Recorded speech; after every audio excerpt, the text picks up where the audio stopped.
عليكم ورحمة الله وبركاته. وعليكم السلام ورحمة الله وبركاته.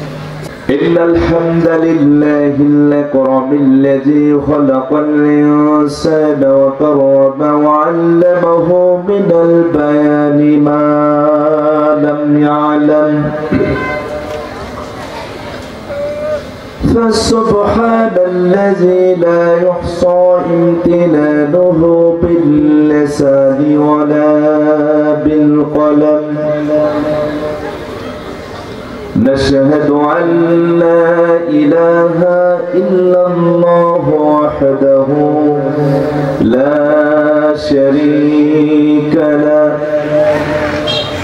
ونشهد أن سيدنا وحبيبنا ومولانا محمدا عبده ورسوله الذي أرسله بالحق بشيرا ونذيرا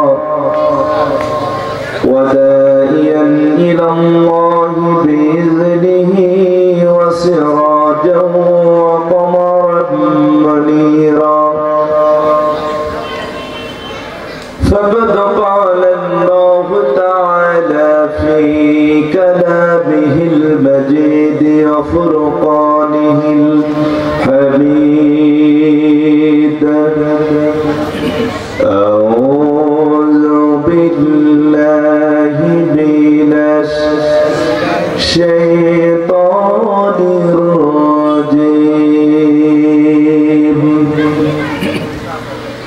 بسم الله الرحمن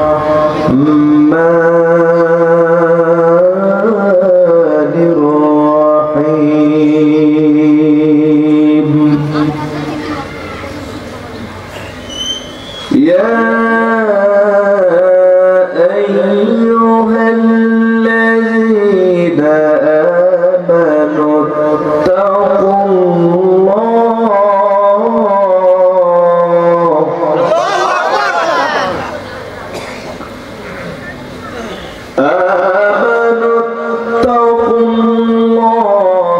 حق تقاته ولا تموتن إلا وأنتم مسلمون.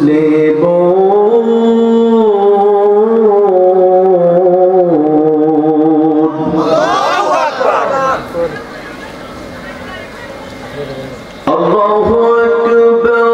بسم الله الرحمن الرحيم. إن الله وملائكته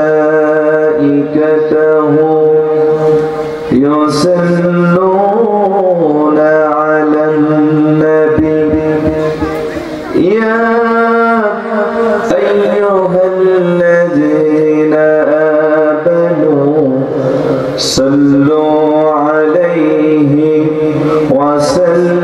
وسلموا تسليما.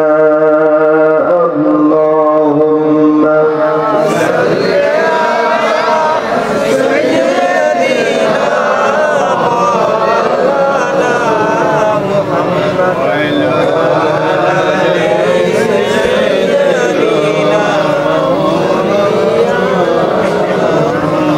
নবীর প্রেমে মাতোয়ারা হয়ে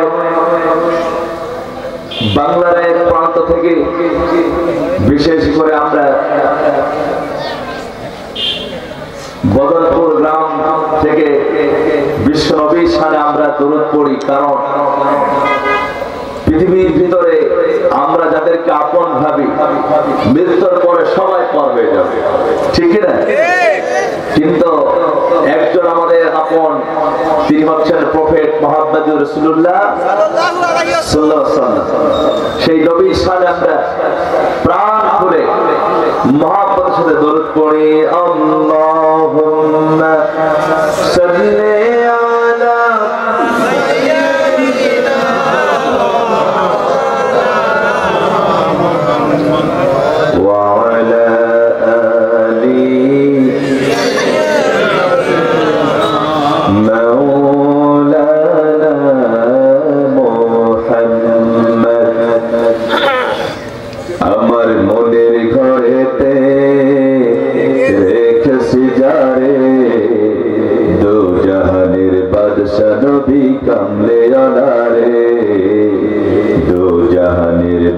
বাদশা নবী কামলে আলারে আমার মনের ঘরেতে রেখেছি যারে দু জাহানের বাদশা নবী কামলে আলারে দু জাহানের বাদশা নবী কামলে আলারে আমার দয়ার নবী রে আমার মায়ার নবী রে আমার দয়ার নবী রে আমার মায়ার নবী রে দু জাহানের বাদশা নবী কামলে আলারে দু জাহানের বাদশা নবী কামলে আলারে মোরা যদি ডানাওয়ালা পাখি হইতাম ওই মদিনা দেখার লাগা উড়িয়া যাইতাম মোরা যদি ডানাওয়ালা পাখি হইতাম ওই মদিনা দেখার লাগা উড়িয়া যাইতাম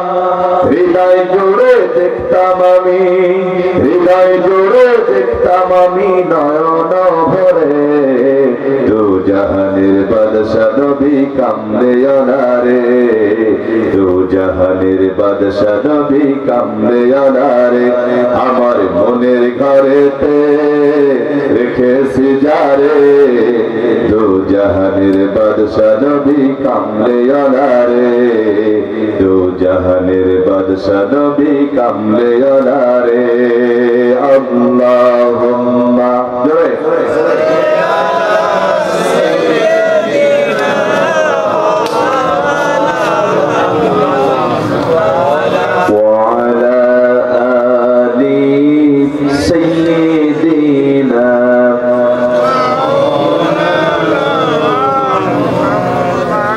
কিয়ামতের ওই কঠিন দিনে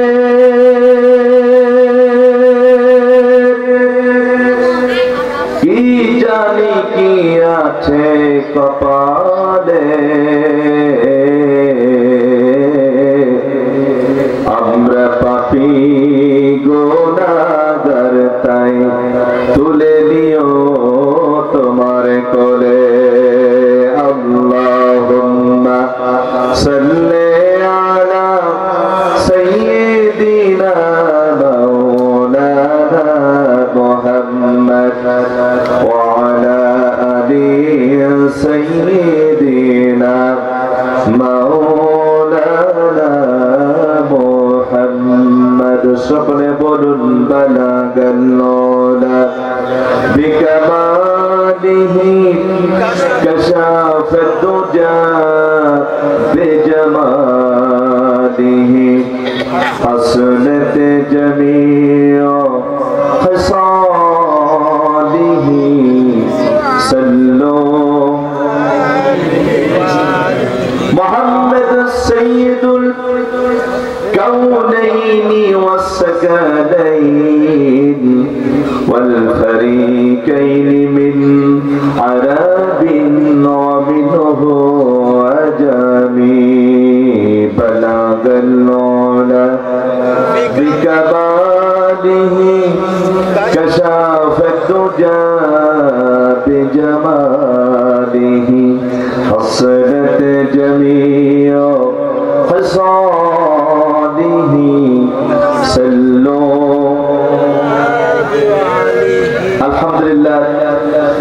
الحمد لله كفى وسلام على عباده الذين اصطفى أما بعد সামনে বসা যুবক তরুণ ভাইরা পিতা সমতুল্য চাঁদিরা পর্দা আলো অবস্থানরত সর্বগুণে গুণের নেতা আমার মা এবং বোনেরা সকলকে জানাচ্ছি হৃদয়ের অন্তরস্থল থেকে সালাম আসসালামু আলাইকুম ওয়া রাহমাতুল্লাহি ওয়া বারাকাতুহু মহান তাআলা শুকরিয়া আদায় করছি যে আল্লাহ রাব্বুল আলামিন আমাদেরকে পৃথিবীর শ্রেষ্ঠ জায়গা জান্নাতের বাগিচায় কোরআন এবং হাদিসের কথা শোনার জন্য বসার সুযোগ করে দিয়েছেন। আপনারা জানেন সব জায়গায় যে কথাটা বলি, একটা মাহফিল বাস্তবায়ন করতে গেলে এর 5 আগস্টের আগে যদি কোনো ব্যক্তি যদি মাহফিল বাস্তবায়ন করতে যেত, সেই ব্যক্তিটার পায়ের জুতার তলা পর্যন্ত ক্ষয় হয়ে যেত। ঠিক কি না? তারপরও আমরা বলতে চাই, সেই সময় আমরা মাহফিল দিয়েছিলাম কষ্ট করে, কিন্তু সব থেকে দুঃখজনক হলো সত্য কথা,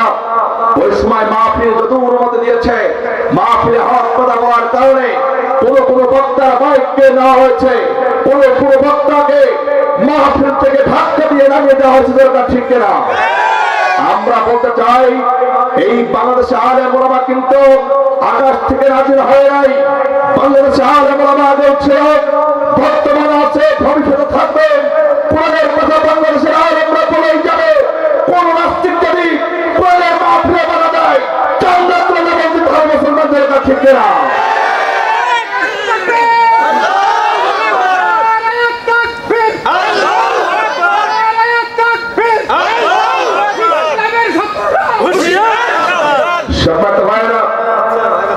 আমি বলতে চাই, আমার বাংলাদেশের অন্য জেলার কথা বলতে চাই না, আমার কুড়িগ্রাম জেলার দামোদর কোন স্থানে যদি কেউ মাহফিলে বাধা দেয়, আমরা ছেড়ে দেবো, দরকার ঠিক কিনা? এটা হচ্ছে কোরআনুল কারীম শুধু আওয়ামী লীগের নয়, কোরআনুল কারীম শুধু বিএনপির নয়, কোরআনুল কারীম শুধু জামাত ইসলামের নয়, গোটা পৃথিবীর সমস্ত মুসলমানদের জন্য আল্লাহর কোরআন, দরকার ঠিক কিনা? আমরা অন্তত দল মত নির্বিশেষে আমার পছন্দের দল আমরা করতে পারি, কিন্তু কোরআনের বিরুদ্ধে কেউ কথা বললে ওর চুপটা করে কুত্তা দিয়ে খেলতে হবে, দরকার ঠিক কিনা? আমার বন্ধুগণ, আপনাদের কাছে বলতে চাই, গত বছর আমি এক মাহফিলে ছিলাম। সেই মাহফিলে কোরআনের হক কথা বলার কারণে আমার মাহফিলে বাধা দেওয়া হয়েছিল। আমি সেদিন বলেছিলাম, তোমাদের এখন পাওয়ার আছে বলে আজকে আমার মাহফিলে ভালো দিচ্ছ। এমন একটি আসবে, এই দেশে যখন মুসলমানরা জেগে উঠবে, টুপিওয়ালা দাড়িওয়ালা মানুষগুলো জেগে উঠবে, ইসলাম প্রিয় মানুষগুলো জেগে উঠবে, বাংলার জমিনে ঠাই হবে না, মামুর বাড়ি দিল্লিতে অবস্থান করতে হবে, দরকার ঠিক কিনা? আমার বন্ধুগণ, আমি কারোর বিরুদ্ধে কথা বলার জন্য এই মাহফিলে আসে নিয়ে এসেছি কোরআনের কথা বলতে, ঠিক কিনা? আমরা সকলে দল মত নির্বিশেষে সকলে আমরা কোরআন দিয়ে জীবন করতে চাই, কোরআনের পক্ষে আমরা থাকতে চাই। সব ভেদাভেদ ভুলে গিয়ে আমরা নতুন ভাবে ইসলামী রাষ্ট্র কায়েমের জন্য আমরা অগ্রণী ভূমিকা পালন করতে হবে, দরকার ঠিক কিনা? সবাই তাড়াতাড়ি আমরা মহান আল্লাহ তাআলার শুকরিয়া আদায় করি যে আল্লাহ রাব্বুল আলামিন পৃথিবীর শ্রেষ্ঠ জায়গা জান্নাতের বাগিচায় আপনাকে আমাকে বসার সুযোগ দান করেছেন। এই জন্য আমরা সকলে খুশি না বেজার? আসতে পারবো না, খুশি না বেজার? অল্প না বেশি? যদি খুশি হয়ে থাকেন মুখে নেবেন হাসি, আওয়াজ দিবেন বেশি। আমরা সকলে প্রাণ খুলে আল্লাহ তাআলার সপ্তম আকাশকে ভেদ করে আর সাকিমে আমরা শুকরিয়া পাঠাই। সকলে বলেন আলহামদুলিল্লাহ। আমাদের এলাকার মানুষ ফার্স্ট, আল্লাহ কবুল করুক। যত সালাম পেশ করি মানবতার মুক্তির দূত, নিষ্পেষিত অত্যাচারিত মাজলুম অসহায় দিন দুঃখী মানুষের পরম বন্ধু, যেই নবীজি কিয়ামতের দিন আমাদের জন্য সুপারিশ করবেন আল্লাহর দরবারে, যেই নবী কবরে বসে শুয়ে শুয়ে এখন আমাদের জন্য কাঁদতেছেন, সেই নবী আমাদের মাঝে নয়। আমরা সকলেই বিশ্ব নবীর প্রতি দরুদ ও সালাম পাঠাই। সকলে বলি সাল্লাল্লাহু আলাইহি ওয়াসাল্লাম। সবে তাড়াতাড়ি আমরা এখানে যারা এসেছি, মা বোনেরা যারা এসেছেন, সবার উদ্দেশ্যে একটি কথা হলো, আমরা সবাই দুনিয়াতে শান্তি পেতে চাই, আখিরাতে মুক্তি পেতে চাই, ঠিক কি না? আমাদের একটাই উদ্দেশ্য, যে কোনো মূল্যে আল্লাহ তাআলা কিয়ামতের দিন আমাদের জাহান্নাম না দেয়, যেন জান্নাত দেয়, এই আশা সবার। কিন্তু আমি যদি এখন জিজ্ঞাসা করি জান্নাতে যেতে চান কারা কারা, সবাই হাত তুলবেন। একটা মানুষও যে একটু পাগল মানুষ সেও কিন্তু হাত তুলে ফেলবে, ঠিক না? জাহান্নামে কেউ যেতে চায় না, সবাই চাই জান্নাত। সেই জান্নাত যাওয়ার জন্য আপনাকে আমাকে ঈমান এবং আমল তৈরি করার দরকার আছে না নাই? আত্মমান ঈমান এবং আমল তৈরি করার দরকার আছে না নাই? আছে। আমার বন্ধুগণ, ভূমিকা বেশি লম্বা নিব না, প্রধান বক্তা আলোচনা করবে। আমার কাছে সময় অল্প দেওয়া হয়েছে, বলেছে হুজুর প্রধান বক্তা আজকে সকাল করে তোলাবো। আমি বলেছি আমার এলাকায় প্রধান বক্তা সকাল করে উঠবে, আমি বেশি লম্বা আলোচনা করবো না, তবে যতটুকু আমি আলোচনা করবো কোরআন থেকে কথা বলার চেষ্টা করবো। আল্লাহ রাব্বুল আলামিন কি সুন্দর করে বলছেন, জান্নাত পাওয়ার জন্য আমাদের সকলের একটি কাজ বেশি বেশি করতে হবে। বিশ্বনবী জনাবে মুহাম্মদ রাসূলুল্লাহ সাল্লাল্লাহু আলাইহি সাল্লাম যখন আল্লাহর দরবারে দুটো হাত তুলে ফরিয়াদ করতেন, তখন আল্লাহর কাছে বিশ্বনবী বলতেন, রাব্বানা আতিনা ফিদ الدنيا حسنة وفي الآخرة حسنة وقنا عذاب النار جرب الله أكبر আমরা দোয়া করব আল্লাহর কাছে আমার নবীজি আল্লাহ রাব্বুল আলামিনের কাছে এই দোয়া করতেন রব্বুল আলামিন তুমি হে আমাদের রব আমাদের দুনিয়া এবং আখিরাতের কল্যাণ দান করো আর কিয়ামতের দিন জাহান্নামের আযাব থেকে আমাদেরকে বাঁচায় দাও জোরে বলুন সুবহানাল্লাহ ওই জাহান্নাম থেকে বাঁচতে হলে জান্নাত পেতে হলে আপনাকে আমাকে নেক কাজ করতে হবে দুনিয়ার বুকে অন্যায় কাজগুলো ছেড়ে দিতে হবে আমার বন্ধুগণ যদি কোনো বান্দা জান্নাত পেতে চায় ওই বান্দার দায়িত্ব হলো সহজ একটা আমল করতে হবে আল্লাহ রাব্বুল আমিন বলেন ফাইম্মা ইয়াতিয়ান্নাকুম মিন্নি হুদান ফামান তাবিআ হুদায়া ফালা খাউফুন আলাইহিম ওয়ালা হুম ইয়াহজানুন জোরে বলুন আল্লাহু আকবার আল্লাহ রাব্বুল আমিন বলেন হে দুনিয়ার মানুষেরা এই কুরআনুল কারীমে যারা ইত্তেবা করবে কুরআনুল কারীমকে যারা কুরআনুল কারীমের হিদায়াত কুরআনুল কারীম থেকে হিদায়াত যারা নেবে কুরআনের অনুসরণ যারা করবে অনুকরণ করবে কুরআনের আইন পার্লামেন্টে পাস করার জন্য যারা সংগ্রাম করবে আন্দোলন করবে এই মানুষগুলার কোনো টেনশন দুনিয়াতে থাকবে না মৃত্যুর সঙ্গে সঙ্গে জান্নাতুল ফিরদাউসের মেহমান আমার আল্লাহ তাআলা বানায় দিবে আমার বন্ধুগণ এই জন্য কুরআনুল কারীমের আমাদেরকে মানতে হবে এই কুরআনুল কারীম মানার কারণে ওমর রাদিয়াল্লাহু তাআলা জান্নাতি মানুষ হয়ে গেছে কুরআনের বিপক্ষে অবস্থান নেওয়ার কারণে আবু জেহেল জাহান্নামী হয়েছে যারা ঠিক কিনা কুরআনুল কারীমের পক্ষ নেওয়ার কারণে আমার বন্ধুগণ হযরতে খাব্বাব খুবাইব জান্নাতি মানুষ হয়েছে কোরআনের বিপক্ষে অবস্থান করার কারণে আবু লাহাব উতবা সাইবা তারাও কিন্তু জাহান্নামী হয়েছে যারা ঠিক কিনা এই জন্য আমরা কুরআনুল কারীমের পক্ষে থাকব কুরআনুল কারীমের পক্ষে যদি থাকি আমার আপনার জন্য ভাগ্য খুলে যাবে টেনশন করা লাগবে না চিন্তা করা লাগবে না কিন্তু কোরআনের পক্ষে যারা থাকতে পারবে না রাসূলের দরে যারা থাকবে না তারা সবাই জাহান্নামী হয়ে যাবে কেমন করে হয়ে যাবে দেখেন আমি কয়েকদিন আগে একটা হাদিস পড়তেছিলাম ওই হাদিসটা পড়ার পরে আমার দুই চোখ দিয়ে পানি ঝরতে লাগলো আমি অবাক হয়ে গেলাম ভাই আবার বন্ধুগণ হাদিস শরীফে এসেছে আল্লাহর নবীর সব থেকে কাছের দুইটা মানুষ ছিলেন নাম্বার 1 হলো আল্লাহর নবীর স্ত্রী হযরতে খাদিজাতুল কুবরা রাদিয়াল্লাহু তাআলা তিনি ছিলেন আল্লাহর নবীর সব থেকে কাছের মানুষ নাম্বার 2 হলো আল্লাহর নবীর কাছের মানুষ ছিলেন হযরতে আবু তালেব বিশ্বনবী নামের চাচা আবু তালেব আমার বন্ধুগণ চাচা আবু তালেবের একটা কাজ ছিল চাচা আবু তালেব বিশ্বনবীকে সব থেকে বেশি মহব্বত করতেন ভালোবাসতেন নিজের জীবনের চাইতে রাসূলকে বেশি মহব্বত করতেন নিজের ছেলে হযরতে আলী রাদিয়াল্লাহু আনহু থেকে আমার নবীকে বেশি ভালোবাসতেন ওই চাচা আবু তালেব কেউ যদি আমার বিশ্বনবীকে গালি দিয়েছে বিশ্বনবীকে কেউ পাগল বলে গালি দিয়েছে সঙ্গে সঙ্গে আবু তালেব খাড়া হয়ে দাঁড়িয়ে বলেছে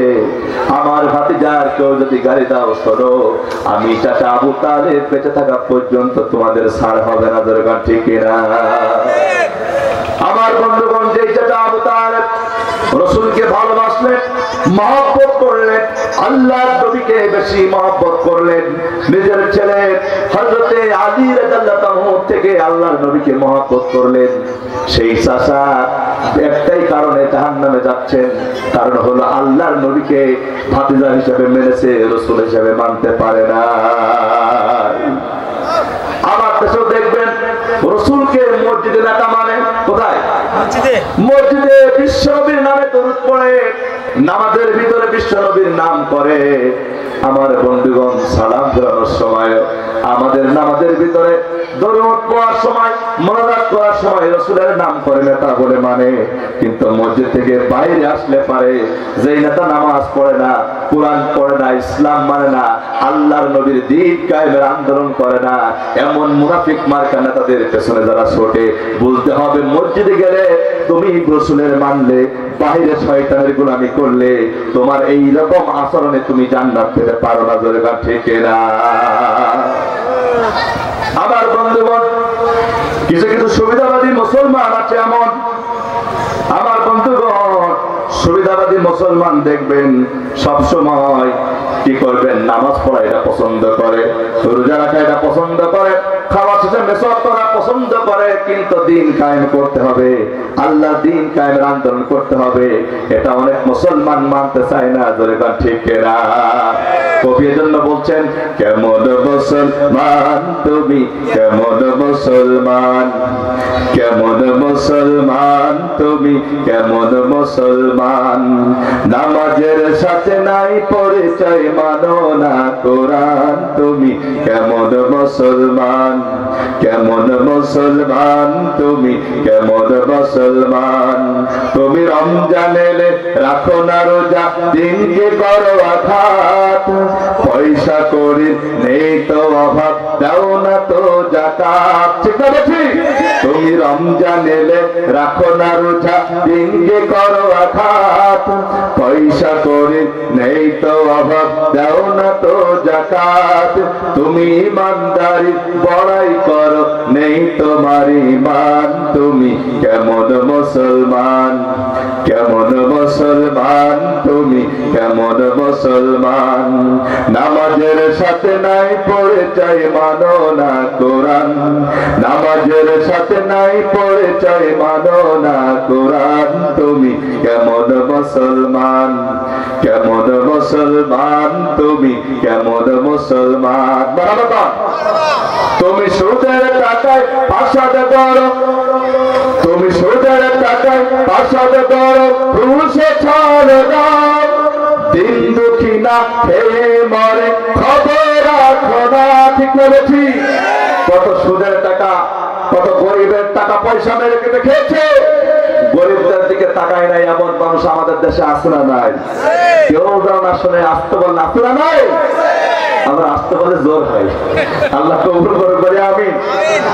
আমার বন্ধুগণ, কবি সুন্দর করে বলছেন, তুমি সুদের টাকায় ফাসাদ করো, ঘুষে ছাড়ো না, দিন দুঃখী না খেয়ে মরে, খবর রাখো না, তুমি সুদের টাকায় ফাসাদ করো, ঘুষে ছাড়ো না, দিন দুঃখী না খেয়ে মরে, খবর রাখো না, তুমি ঘুষ খেয়ে অবিচার করো, বাঁচিয়া প্রধান, তুমি কেমন মুসলমান, কেমন মুসলমান তুমি, কেমন মুসলমান, নামাজের সাথে নাই পরিচয়, মানো না কোরআন, নামাজের সাথে নাই পরিচয়, মানো না কোরআন, তুমি কেমন মুসলমান, কেমন মুসলমান তুমি, কেমন মুসলমান। জোরে জোরে বলুন মারহাবা। আমার বন্ধুগণ, যে কথা বলতেছিলাম, আমার নবীজি দুইজনকে সব থেকে বেশি ভালোবাসতেন। এক নম্বর হলো খাদিজা, নাম্বার 2 হলো চাচা আবু তালেব। আমার বন্ধুগণ, আবু তালেব রাসূলকে ভালোবেসেছেন ভাতিজা হিসাবে, কিন্তু নবী হিসাবে রাসূলকে মানে নাই। নবী হিসাবে রাসূলকে না মানলে পারে কি পরিণাম হবে, কি অবস্থা হবে, আজকে একটু ভালো করে শুনবো। আমার বন্ধুগণ, মনে রাখতে হবে, আজকে যদি আমি মরে যাই, কালকে 2 দিন হয়ে যাবে। আল্লাহর বান্দারা, জীবনের কোনো বিশ্বাস নাই, নিঃশ্বাসের কোনো বিশ্বাস নাই। সকালবেলা আজকে আমি একটা বৈঠকে ছিলাম, ওই বৈঠকে সেরে আমি দামোহদার দিকে আসতেছিলাম। আসার সঙ্গে সঙ্গে রাস্তার মাঝখানে একটা খবর পেলাম যে অমুক ব্যক্তি মারা গেছে।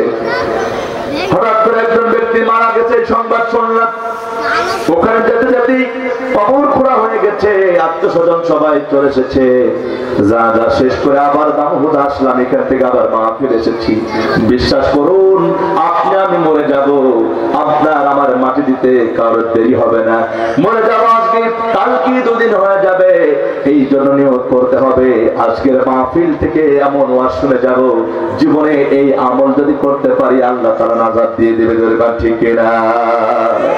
আমার বন্ধুগণ, চাচা আবু তালেব সারাটা জীবন রাসূলকে ভালোবেসেছেন, ভাতিজা হিসেবে ভালোবেসেছেন। আমার বন্ধুগণ, এবার আবু তালেবের মৃত্যুর সময় যখন হয়ে গেল, সঙ্গে সঙ্গে আমার রাসূলকে খবর দেওয়া হলো, ইয়া রাসূলুল্লাহি, ইয়া হাবিবাল্লাহ, আপনার চাচা আবু তালেব তিনি এখন মৃত্যু শয্যায় শায়িত, তিনি কিছুক্ষণের মধ্যে হয়তো মারা যাবেন। এই সংবাদ আমার রাসূলের কাছে যখন পৌঁছে গেল, আমার নবীজি হঠাৎ করে হাওয়া করে কান্না শুরু করে দিয়েছেন। হায় রে, যেই চাচা আমাকে কোলে পিঠে করে মানুষ করেছেন, আমাকে আপন বাপের মতন করে পিতার মতন করে মানুষ করেছেন, সেই চাচা আজকে মৃত্যু শয্যায় চাইতো। আমার চাচার জন্য আমি কি করব, কি টেনশন করতেছেন আমার রাসূল। এমন সময় আমার নবীজি হাঁটতে হাঁটতে যখন চলে গেলেন, চাচার কাছে যাওয়ার পরে আমার নবীজি ডাক দিয়ে বললেন, ও চাচা, তুমি টেনশন করো না, চিন্তা করো না, আমি তোমার ভাতিজা মুহাম্মদ তোমার সামনে হাজির হয়ে গেছি। আমার বন্ধুগণ, সঙ্গে সঙ্গে আবু তালেব রাসূলের দিকে করুণার নজরে তাকাচ্ছেন, আমার নবীজিও চাচার দিকে তাকাচ্ছেন। আমার বন্ধুগণ, যে কথা বলতেছিলাম, সঙ্গে সঙ্গে আমার নবীজি চাচাকে ডাক দিয়ে বলে, প্রাণের চাচা, আমি আপনাকে অনেক ভালোবাসি, মহব্বত করি চাচা, আপনি আজকে মৃত্যু শয্যায় শায়িত। আমার সব থেকে বড় দুঃখ হলো আপনি জাহান্নামে যাবেন কিয়ামতের দিন, আমি মুহাম্মদ সহ্য করতে পারবো না। আপনি আমার জন্য যা করেছেন সবকিছু প্লাস, সবকিছু ভালো হয়ে গেছে, শুধুমাত্র একটা কাজ যদি আপনি করতে পারেন, কালেমা পড়তে পারেন, ইসলাম ধর্ম যদি আপনি গ্রহণ করেন চাচা, তাহলে কিয়ামতের দিন বিনা হিসাবে আপনি জান্নাতের মেহমান হয়ে যাবেন। এই কথা যখন বললেন, সঙ্গে সঙ্গে আমার নবীজি এই কথা বলার সঙ্গে সঙ্গে নবীর পাশে, ওদিকে আবু তালেবের পাশে আবু জেহেল, উতবা, সাইবা সবাই ছিল।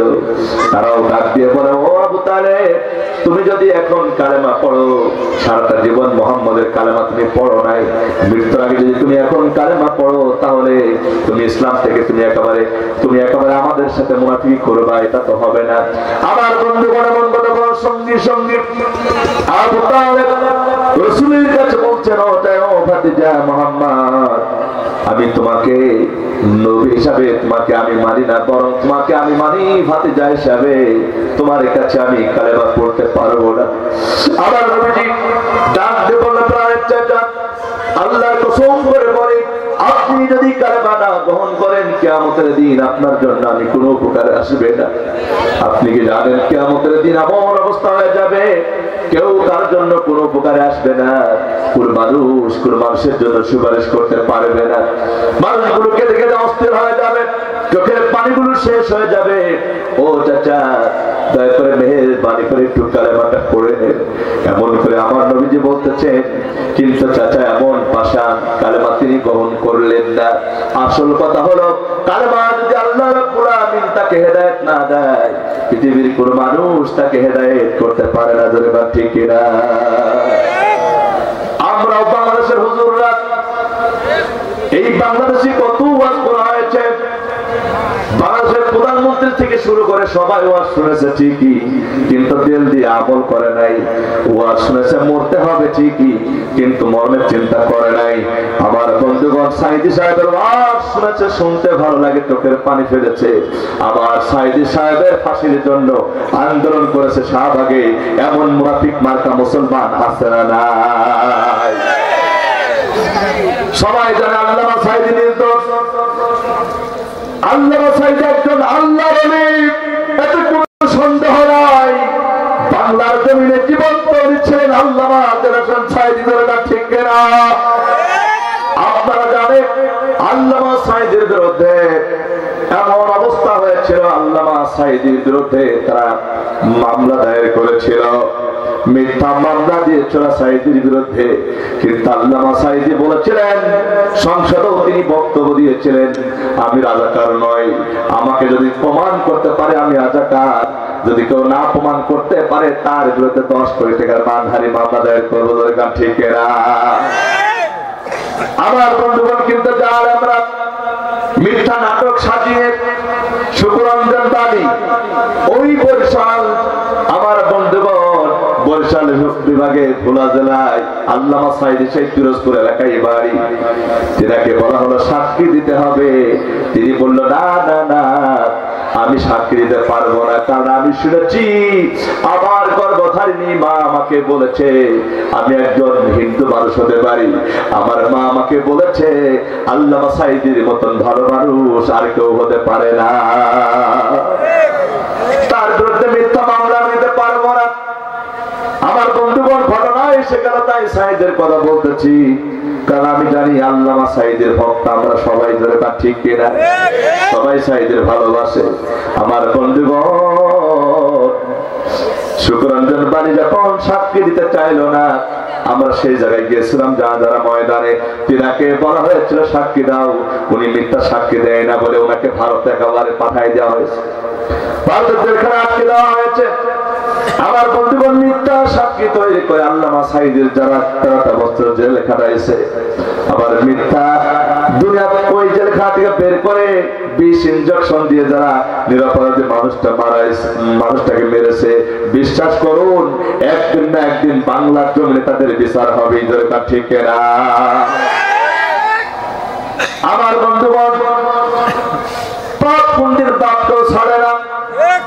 আমার আপন বাপ যদি পাপ করে বেড়াই, গুনাহ করে বেড়াই, আর আমি যত বড় হুজুরি হয় না কেন, আমার বাপের জন্য যতই যাই করি না কেন, বিশ্বাস করুন পাপ করলে তাকে সাজা পেতে হবে, কেউ ছাড় দেবে না। ধরে বা ঠিক না? আমার বন্ধুকে যে কথা বলতেছিলাম, চাচা আবু তালেব আমার নবী কি ভাতিজা হিসাবে মানতেন, কিন্তু নবী হিসাবে মানেন নাই। রাসূল সাল্লাল্লাহু আলাইহি ওয়াসাল্লাম মাতার কাছে গিয়ে বলছে, ও চাচা তুমি শুধু আস্তে করে একবার কালেমা পড়ো। আমার বন্ধুগণ এমন কথা বলার সঙ্গে সঙ্গে চাচা আবু তালেব ডাক দিয়ে বলল, ভাতিজা তোমার কাছে কালেমা পড়তে পারবো না, কারণ আমি জানি আমার বাপ দাদা 14 গোষ্ঠী যা কিছু করেছে সেটাই আমি মানলাম, তোমার কাছে কালেমা পড়তে পারবো না।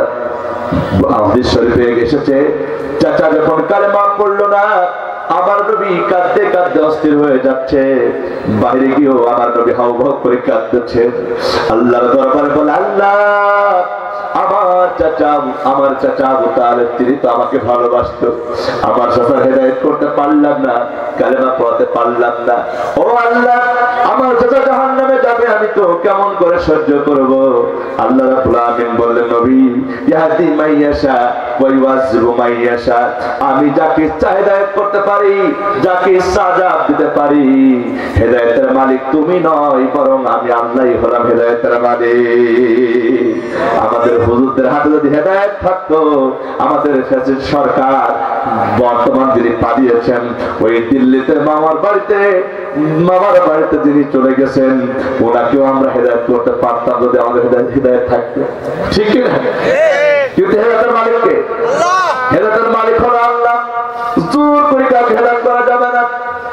আমার বন্ধুগণ এই জন্য আপনাদের কাছে বলতে চাই, আমার বন্ধুগণ চাচা আবু তালেব বিশ্ব নবীর ভালোবেসেছেন ঠিকই, তারপরেও কালেমা না পড়ার কারণে যদি জাহান্নামে যায়, আমরা যারা মুখে মুখে আল্লাহর নবীকে ভালোবাসি আর এদিকে তলায় তলায় শয়তানের দল করি, বিশ্বাস করতে হবে আপনি মুখে শুধু বিশ্ব নবীর ভালোবাসবেন, অন্তর দিয়ে ভালোবাসবেন না, আপনি কোনোদিন আল্লাহর নবীর উম্মতি হতে পারবেন না। কেন পারবেন না? কারণ হলো আল্লাহর নবী জনাবে মুহাম্মদ রাসূলুল্লাহ সাল্লাল্লাহু আলাইহি সাল্লাম বলেছেন, লা ইয়াকুনু আহাদুকুম হাত্তা আকুনা হাব্বা ইলাইহি মিন ওয়ালিদিহি ওয়া আওলাদিহি ওয়ান নাসি আজমাইন। আল্লাহু আকবার। আল্লাহ নবী বলেছেন, তোমরা যতক্ষণ পর্যন্ত পূর্ণ মুমিন হতে পারবে না, যতক্ষণ না তোমাদের সম্পত্তির চাইতে, তোমাদের স্ত্রীর চাইতে, তোমাদের সন্তানের চাইতে, তোমাদের পরিবারের চাইতে, তোমাদের ধন সম্পদের চাইতে আমি রাসূলকে বেশি মহব্বত না করবা, ততক্ষণ পর্যন্ত তোমরা পূর্ণ মুমিন হতে পারবা না। তার চাচা আবু তালেব তিনি নবীর চাচা হয়েও যাবে কোথায়? জাহান্নামে যাবে। আরেকটা ঘটনা বলে আমি শেষ করে দিব আমার বন্ধুগণ। এবার আসুন আল্লাহ নবী হযরত নূহ আলাইহিস সালাম তিনার জামানায় দ্বিতীয় আদম যাকে বলা হতো নূহ আলাইহিস সালাম, ওনার বিরুদ্ধে উনি 950 বছর ধরে দাওয়াত দিয়েছেন। আমার বন্ধুগণ 950 বছর দাওয়াত দিয়ে বেশি মানুষ তেমন ইসলাম কবুল করেন নাই। আমার বন্ধুগণ আবার হযরত নূহ আলাইহিস সালাম কি তার দাওয়াত দ্বারা প্রত্যাখ্যান করলো, নূহ আলাইহিস সালাম কি যারা বিরোধিতা করলো, নূহ আলাইহিস সালাম কি যারা নবী বলে মানলো না, নূহ সালামের দাওয়াত যারা গ্রহণ করলো না, এমন সময় নূহ আলাইহিস সালামের বিরোধিতা যারা করেছে, আল্লাহ রাব্বুল আমিন সঙ্গে সঙ্গে ডাক দিয়ে বলল, ও নূহ টেনশন করো না, ও নূহ নবী তুমি একটা বিশাল বড় নৌকা তৈরি করো। কি করো? নৌকা তৈরি করো। আমার বন্ধুগণ হযরত নূহ আলাইহিস সালাম তিনি সুন্দর করে একটা নৌকা তৈরি করেছে। সেই নৌকাটা বিশাল বড় একটা নৌকা।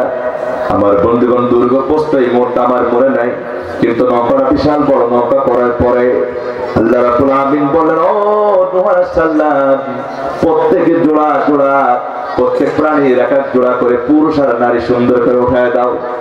আমার বন্ধুগণ প্রাণী থেকে উঠানো হলো, মানুষদেরকে উঠানো হলো। নূহ আলাইহিস সালামের দাওয়াত যারা গ্রহণ করেছিল তারা সবাই যখন নৌকায় উঠেছে, ওঠার পর আল্লাহ রাব্বুল আমিন বলেন, ও নূহ তোমার নৌকায় কি সবাই উঠেছে নাকি? বলছে হ্যাঁ আমার সবাই উঠেছে। ওঠার পরে আমার নবীজি নূহ আলাইহিস সালামকে এবার আল্লাহ তাআলা বলেন, নূহ এবার আমার প্লাবন শুরু হয়ে যাবে। আমার বন্ধুগণ এমন প্লাবন শুরু হলো, তলদেশ থেকে মাটির তলদেশ থেকে পানির ফোয়ারা উঠতে লাগলো, আর এদিক থেকে আকাশ থেকে আল্লাহ পাক বৃষ্টি নাজিল করলেন। এমন বৃষ্টি এমন পানি শুরু হলো, প্লাবন শুরু হলো।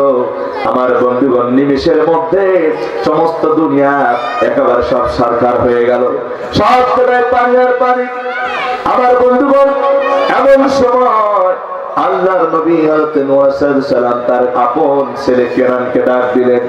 কেনানকে ডাক দিয়ে বললেন, আমার ছেলে কলেজার টুকরা ছেলে কেনান, আজকে তুমি আবার এই নৌকায় ওঠো। যদি তুমি আজকে নৌকায় না ওঠো, আমার দাওয়াত গ্রহণ না করো, আল্লাহর কাছে তুমি ছাড় পাবা না, বরং তোমার জন্য দোয়া করে তুমি নাজাত পাবা না। আমার বন্ধুগণ সবাই উঠেছে, কিন্তু কেনান নৌকায় ওঠে নাই। আমার বন্ধুগণ বাবার দাওয়াত ছেলেও গ্রহণ করেন নাই। আজকে দেখা যায় হুজুর আছে, অনেক হুজুর আছে, এমন বাপ বড় হুজুর, ছেলে দেখবেন মাঝে মাঝে শয়তানি করে, পাড়া প্রতিবেশী বলে ও অত বড় হুজুর, ও ছেলে শয়তানি করে, ও হুজুর কিছু বলে না মনে হয়। আমরা বলি আসলে হুজুরের ছেলে বলি যে হুজুর হবে এমনটি নাই, কারণ হেদায়েতের মালিক কে? আপনার হেদায়েতের মালিক কে? আল্লাহ তাআলা হেদায়েতের মালিক। আমার বন্ধুগণ নূহ আলাইহিস সালামের এই নৌকায় যখন কেনান উঠলো না, এমন সময় নূহ আলাইহিস সালাম আল্লাহর দরবারে প্রার্থনা করে বলেন, রব্বুল আলামিন আমার কলেজার টুকরা সন্তান আজকে বিশাল বড় বিপদে পড়ে যাচ্ছে, আমার কলেজার টুকরা সন্তান পানির ভিতরে ডুবে যাচ্ছে। আল্লাহ দয়া করে মেহেরবানি করে আমার সন্তানকে বাঁচায় দাও। আল্লাহ তাআলা বললেন, লাইসা বিনাহালিক, ও নূহ ও তোমার সন্তান নাই, ও তোমার পরিবারে কেউ নাই, ও তোমার কোন বংশের কেউ নাই, সুতরাং তোমার সন্তানের জন্য আজকে যদি সুপারিশ করো তাহলে তোমার নবুয়ত কাটা যাবে, নবুয়তে তোমার নাম থাকবে না। ধরে ঠিক না? আমার বন্ধুগণ নূহ সাল্লাল্লাহু দরবারে ওই প্রার্থনা বন্ধ করে দিলেন। তার মানে হলো একটা জিনিস আমাদের সকলকে মনে রাখতে হবে, পিতা হয়েও লূত ছেলেকে হেদায়েত করতে পারে নাই। আমার বন্ধুগণ লূত ছিলেন আল্লাহর একজন নবী, তার স্ত্রী ছিল একজন কাফের। দরকার ঠিক না? আমার বন্ধুগণ এই জন্য আপনাদের কাছে বলবো, হেদায়েত পেতে হলে একমাত্র আমাদেরকে ফিরে আসতে হবে কোরআনের দিকে, ইসলামের দিকে। আমরা যদি কোরআনুল কারীম যদি ধরতে পারি, ইসলামের পথে যদি আমরা থাকতে পারি, অবশ্যই আল্লাহ রাব্বুল আমিন আমাদেরকে নাজাত দেবেন। জোরে বলুন ঠিক কিনা?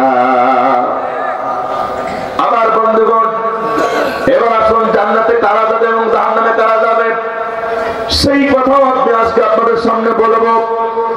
আল্লাহর একজন নবী দুনিয়া থেকে যিনি আরশে আজিমে আল্লাহর সাথে যিনি কথা বলতেন, সেই পয়গম্বর তার নাম হযরত মুসা আলাইহিস সালাম। মুসা সালামের নাম শুনেছেন আপনারা? আমার বন্ধুগণ মুসা আলাইহিস সালামের নাম যখন চলে আসলে একটু ঘটনা বলি। হযরত মুসা আলাইহিস সালাম একবার বনি ইসরাইলদের ভিতরে কিবতীর মাঝে গন্ডগোল হয়। মুসা সাল্লাম কি করলেন? ঠেকানোর জন্য চেষ্টা করলেন, ভালো করে দুইজনকে বোঝালেন, কিন্তু তারা দুইজন কেউ মানতে চাইল না। শেষ পর্যন্ত মুসা সাল্লাম একজনকে এক থাপ্পড় মেরেছে। কি করেছে? এমন রাখছিল, এক থাপ্পড় দিয়েছে, একজন দুনিয়া থেকে বিদায়। আমার বন্ধুগণ সঙ্গে সঙ্গে মুসা সাল্লাম কি করলেন? চিন্তা করলেন যে আমার এই ফেরাউনের রাষ্ট্রে যদি আমি থাকি আমাকে মেরে ফেলবে। উনি ওই রাষ্ট্র ত্যাগ করে চলে গেলেন হযরতে শুআয়ব আলাইহিস সালামের এলাকায়। কোন এলাকায়? শুআয়ব আলাইহিস সালামের এলাকায়। বিশাল একটা সুন্দর ঘটনা আনতেছি আমার বন্ধুগণ, ঘটনাটা শুনে আশা করি আপনাদের ভালো লাগবে। শুআয়ব আলাইহিস সালাম একজন নবী ছিলেন ওই জামানা। উনি একটা রাষ্ট্রের নবী, আর মুসা আলাইহিস সালাম ছিলেন আর এক রাষ্ট্রের। আমার বন্ধুগণ এইবার শুআয়ব আলাইহিস সালাম রাষ্ট্রে যখন উনি ঢুকে পড়েছেন মানুষ হত্যা করে, সঙ্গে সঙ্গে হযরত শুআয়ব আলাইহিস সালামের ছোট ছোট দুইটা মেয়ে ছিল, তারা কি করতে? ছাগল চড়াতে গেছে। ছাগল বুঝুন তো, আমাদের বাড়ি আছে না নাই? সব থেকে অবাধ্য জাতি হলো ছাগল।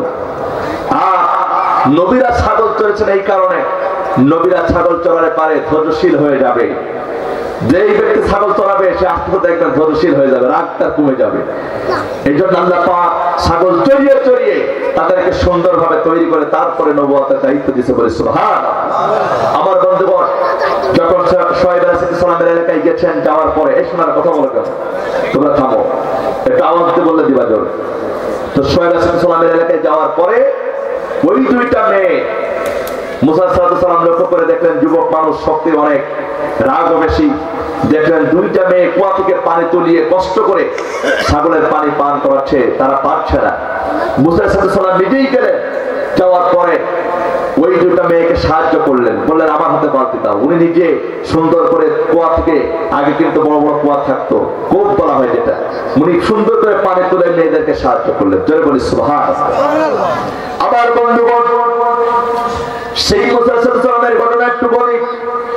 এবার কুয়া থেকে যখন তিনি পানি তুলে ওই মেয়েদেরকে সাহায্য করেছেন, সঙ্গে সঙ্গে মেয়ে দুটা বাবার কাছে চলে গেছে, গিয়ে বলছে বাবা আজকে একটা আশ্চর্য ঘটনা হয়েছে। কি হয়েছে? আমার বন্ধুগণ সঙ্গে সঙ্গে ওই মেয়ে দুটো ডাক দিয়ে বলল, আব্বা আমরা এমন একজন যুবক দেখেছি, যেই যুবক কোন মেয়ে মানুষের দিকে ভালো তাকায় না, সুন্দর চেহারা মানুষ, আজে বাজে দিকে তাকায় না, চেহারাটা সুন্দর। এমন একজন মানুষ দেখলাম, বিশাল শক্তিশালী একজন যুবক। আমার বন্ধুগণ সুদর্শন চেহারা। আমার বন্ধুগণ শুআয়ব আলাইহিস সালামের বুঝতে বাকি রইল না। শুআয়ব আলাইহিস সালাম বুঝতে পেরেছেন ইনি আর কেউ হবে না, হয়তো সেই মুসা আলাইহিস সালাম হবে। জোরে বলুন সুবহানাল্লাহ। আমার বন্ধুগণ মজার ব্যাপার হলো হযরত শুআয়ব আলাইহিস সালাম মেয়েদেরকে ডাক দিয়ে বলল, আমার মেয়েরা আগামীকালকে তোমরা যাবা, ওই যুবকটাকে বলবা যে আমার আব্বা আপনাকে দাওয়াত করেছেন।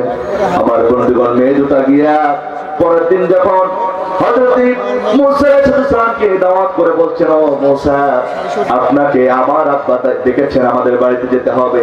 মুসা আলাইহিস সালামের রাগ কম ছিল না বেশি ছিল? আপনি কথা বলেন, কম ছিল না বেশি ছিল? এবার তিনাকে বলা হলো যে শুআয়ব আলাইহিস সালাম আমার আব্বা আপনাকে ডেকেছেন। মুসা সালামের এত রাগ, তিনি বলছেন হ্যাঁ যাবো, ঠিক আছে, কিন্তু তোমরা মহিলা মানুষ আমার পেছনে থাকবা, শুধু রাস্তাটা দেখাই দেবা। আর আমার দেশের পুরুষরা থাকে সামনে না পেছনে, নিজের স্ত্রী সামনে, নিজের স্ত্রীর ব্যাগ পুরুষের হাতে থাকে। স্ত্রী পছন্দ করবে বাজারে গিয়া যেটা স্বামীর হাতে দেবে, স্বামী হচ্ছে একেবারে মনে হয় চাকর, ঠিক কি না? আমার বন্ধুগণ যে কথা বলতেছিলেন আলোচনা শেষ করে দেব। মুসা সাল্লাল্লাহু আলাইহি ওয়াসাল্লামের কাছ থেকে শিক্ষা নিতে হবে। মুসা সাল্লাল্লাহু আলাইহি ওয়াসাল্লাম বললেন, শোনো তোমরা শুধু রাস্তা দেখিয়ে দিবা, কিন্তু আমি যাব, কিন্তু তোমরা আমার সামনে থাকতে পারবে না, আমার পেছনে থাকতে হবে। আমার বন্ধুগণ মুসা আলাইহিস সালাম যখন তাকে রাস্তা দেখিয়ে দেওয়া হলো, এমন সময় মুসা আলাইহিস সালাম হাঁটতে হাঁটতে শুআয়ব আলাইহিস সালামের বাড়িতে চলে গেছেন। যাওয়ার পরে শুআয়ব আলাইহিস সালাম বলতেছেন, ও মুসা তুমি তো আমার দেশে এসেছো, মানুষ হত্যা করে এসেছো, তোমার খবর আমার কাছে কাছে আছে, কিন্তু একটা কাহিনী হলো, একটা ঘটনা হলো, আমার বাড়িতে তুমি থাকতে পারবা, কিন্তু শর্ত হলো 8 বছর তোমাকে আমার বাড়িতে রাখালগিরি করতে হবে। কি করতে হবে? রাখালগিরি করতে হবে। যদি 10 বছর থাকো আমার কোনো আপত্তি নাই, সর্বশেষ 10 বছর পর্যন্ত মুসা আলাইহিস সালামের রাখালগিরির দায়িত্ব দেওয়া হলো। শোয়েব আলাইহিস সালাম মনে মনে চিন্তা করছে, 10 বছর যখন রাখালগিরির দায়িত্ব পালন করবে, আমার মেয়েটা যখন বিয়ের বয়স হয়ে যাবে, ওই সময় মুসা আলাইহিস সালামের ধৈর্যটা বেড়ে যাবে। রাখালগিরি করার পরে আমার মেয়ের সাথে মুসা আলাইহিস সালামের বিয়ে দিয়ে জামাই বানায় নেব। বলুন সুবহানাল্লাহ। আমার বন্ধুগণ, এইভাবে করে 10 বছর যখন রাখালগিরির দায়িত্ব তিনি পালন করলেন, আমার বন্ধুগণ প্রত্যেকদিন ছাগল চড়াতে যায়। ছাগল চড়িয়ে সকাল সন্ধ্যাবেলা যখন আবার ওই ছাগলগুলা যখন তোলা হয়, ঘরে যখন তোলে, এমন সময় এইভাবে করে 1 নাই 2 নাই, ধরুন 10টা বছর যখন পূর্ণ হয়ে যাচ্ছে, শেষের দিন যেদিন 10টা বছর পূর্ণ হয়ে যাবে, ওই দিন একটা কাজ হয়েছে, ছাগল তুলতে গিয়ে একটা ছাগল দৌড় মেরেছে। এমন দৌড় মেরেছে, মুসা আলাইহিস সালাম চিন্তা করছেন, আজকে বছরের সেই দিন, আমার 10 বছর পূর্ণ হয়ে যাবে, রাখালগিরি আর করবো না, কিন্তু ছাগল দৌড় মারলো কেন? আমার বন্ধুগণ, ছাগল হলো এই দুনিয়ার ভিতরে সব থেকে অবাধ্য জাতি। দরকার ঠিক কিনা? আমার বন্ধুগণ, ছাগল যখন দৌড় মেরেছে, মুসা আলাইহিস সালাম দৌড় দিয়েছেন। দৌড়াতে দৌড়াতে ছাগলও হাঁপিয়ে গেছে, মুসা আলাইহিস সালাম তিনিও হাঁপিয়ে গেছেন। যাওয়ার পরে শেষ পর্যন্ত ছাগলকে যখন তিনি ধরে ফেলেছেন, 4টা পা ধরেছেন, ধরে একটা আছাড় মারবেন। এমন সময় চিন্তা হয়ে গেল, না, আছাড় যদি এখন মারি, পরীক্ষায় আমি ফেল করবো, আবার 10টা বছর রাখালগিরি করতে হবে, তারা আজকে আর মারবো না। সুন্দর করে 4টা পা ধরে যখন ঘাড়ের উপরে নিয়ে মুসা আলাইহিস সালাম চলে আসতেছেন, আমার বন্ধুগুলো এইভাবে করে যখন ধৈর্য ধার হয়ে গেল, শোয়েব আলাইহিস সালামের কাছে যখন ওই ছাগল টানলো, শোয়েব আলাইহিস সালাম বুঝতে পারলেন আমার মুসা আলাইহিস সালামের ধৈর্য বেড়ে গেছে, রাগ কমে গেছে, এখন আমার মেয়ের সাথে মুসা আলাইহিস সালামের বিয়েটা দেওয়া যায়। জোরে বলো সুবহানাল্লাহ। আমার বন্ধুগণ, শেষ পর্যন্ত আল্লাহ রাব্বুল আলামিনের নবী হযরত মুসা আলাইহিস সালামের সাথে শোয়েব আলাইহিস সালামের মেয়েটাকে যখন বিয়ে দেওয়া হলো, আমার বন্ধুগণ, শেষ পর্যন্ত হযরত মুসা আলাইহিস সালাম শোয়েব আলাইহিস সালামের জামাই হয়ে গেল। আমার বন্ধুগণ, এই জন্য আমার আপনার জীবনে পরীক্ষা আছে না নাই? আখেরাতে পরীক্ষা আছে না নাই? সব করে আপনার পরীক্ষা দিতে হবে। নামাজ পড়ার পরীক্ষা, দ্বীন কায়েমের আন্দোলন করার পরীক্ষা, যাকাত দেওয়ার পরীক্ষা, হজ করার পরীক্ষা। আমার বন্ধুগণ, প্রত্যেকটা ক্ষেত্রে আপনাকে আমাকে পরীক্ষা দিতে হবে। এই পরীক্ষায় পাস করবে যারা, আল্লাহর জান্নাতের মেহমান হয়ে যাবে তারা। জোরে ঠিক কিনা? আল্লাহ রাব্বুল আলামিন সূরা আল-কাবুতের ভিতরে বলছেন, আহাসিবান নাসু আইয়ুতরাকু আইয়াকুলু আমান্না ওয়া হুম লা ইফতানুন।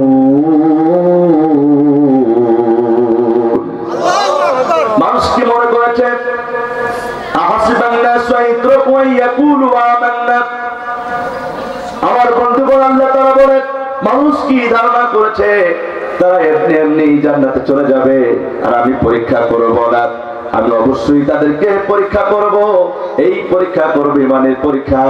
এই পরীক্ষায় যারা পাস করতে পারবে, আমি আল্লাহ তাআলা তাদেরকে জান্নাতের মেহমান বানায় দেব। জোরে বলুন সুবহানাল্লাহ।